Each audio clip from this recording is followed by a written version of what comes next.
Thomas and Percy are good friends, but sometimes Percy teases Thomas about being frightened, and he doesn't like that at all. One evening he was dozing happily in the shed, but Percy wanted to talk. "Wake up, Thomas. Are you dreaming about the time you thought I was a ghost?" "Certainly not. Anyway, I was only pretending to be scared. I knew it was you, really." Percy went on teasing him. "I hope the guard leaves the light on for you tonight." "Why?"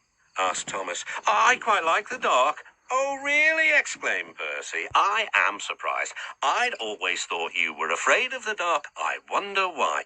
Thomas decided to say nothing and went to sleep instead. Next day, the Fat Controller arrived. "I would like you to go to the harbour tonight to collect something rather unusual."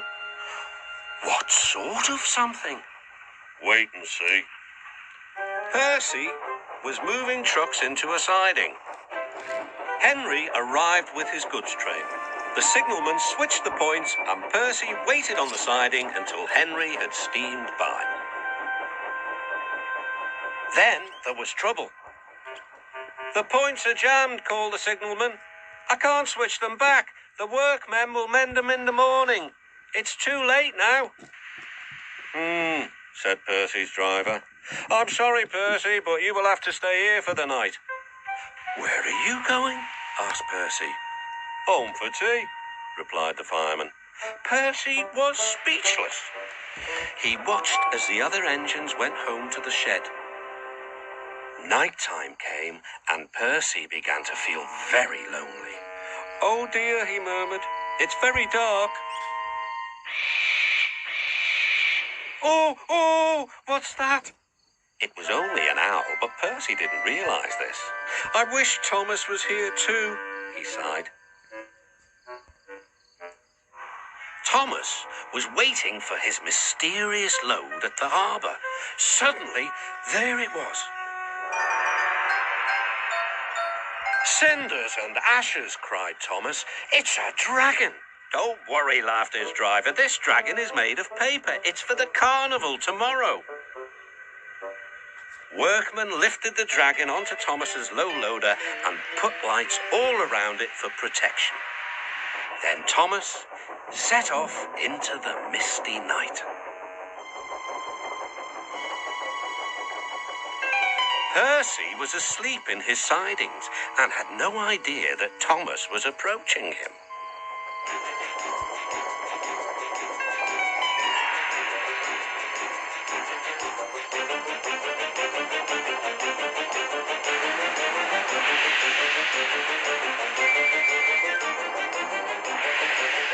"Help!" cried Percy. "I'm not going to open my eyes until my driver comes." Next morning, the points were mended and Percy puffed back to the junction. Gordon was just about to leave with the express. "You'll never guess what I saw last night." Gordon was in no mood for puzzles. "I'm a busy engine. I don't have time for your games." "I've seen a huge dragon. It was covered in lights." Gordon snorted. "You've been in the sun too long. Your dome has cracked." When the other engines heard the news, they laughed too. "Look out, Percy," chuckled James, "or the dragon may gobble you up." "No one believes me," puffed Percy.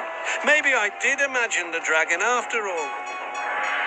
But Percy soon found out that he hadn't. "Help!